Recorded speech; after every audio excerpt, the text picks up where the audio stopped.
নমস্কার, আমি শ্রবণা পাল, একজন কমিউনিটি হেলথ অফিসার হিসেবে গ্রামীণ স্বাস্থ্য কেন্দ্রে কর্মরত।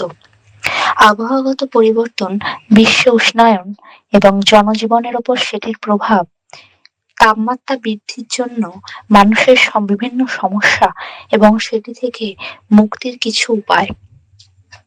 প্রথমত, বিশ্ব উষ্ণায়ন এবং আবহাওয়াজনিত পরিবর্তনের বিভিন্ন কারণগুলির মধ্যে বৃক্ষচ্ছেদন, শিল্পায়ন, পরিবেশ দূষণ উল্লেখযোগ্য। এটির ফলে বিশ্বের সার্বিক উষ্ণতার বৃদ্ধি পাচ্ছে, বৃষ্টিপাতের প্যাটার্নের পরিবর্তন হচ্ছে। এর ফলে মানুষ বা বিভিন্ন পশু পাখির ওপর তার একটা বিরূপ প্রতিক্রিয়া হচ্ছে। তাপমাত্রাজনিত কারণে মানুষের শরীরে যে বিভিন্ন সমস্যাগুলি হতে পারে সেগুলি হলো হিট র্যাশ, ডিহাইড্রেশন, হিট এক্সজশন, এমনকি হিট স্ট্রোকের মতো ফ্যাটাল কন্ডিশনও ঘটতে পারে।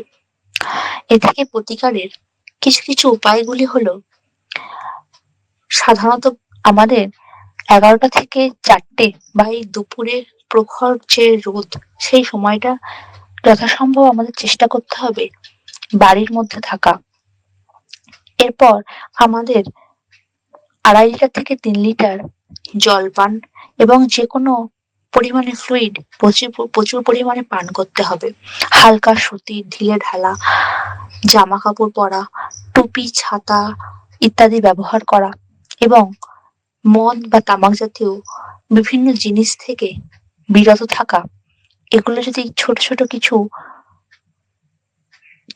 কিছু নিয়ম যদি আমরা মেনে চলি, তাহলে এগুলো থেকে আমরা অনেকটা নিজেদেরকে বা এই অতিরিক্ত গরমের হাত থেকে আমরা নিজেদেরকে কিছুটা রেহাই দিতে পারি। হিট স্ট্রোক বা হিট এক্সজশন বা হিট সংক্রান্ত কিছু সমস্যা, তার যে যে উপসর্গগুলি হতে পারে সেগুলি হলো, দেহের ত্বক শুকনো হয়ে যেতে পারে, ডিহাইড্রেশন হতে পারে, মাথা ঘোরা, ঝিমুনি ভাব, এমনকি শরীরের বিভিন্ন অংশের মাসেলে ক্র্যাম্প হতে পারে, কথা জড়িয়ে যেতে পারে। এগুলো কিন্তু কোনোটা ইগনোর করলে হবে না।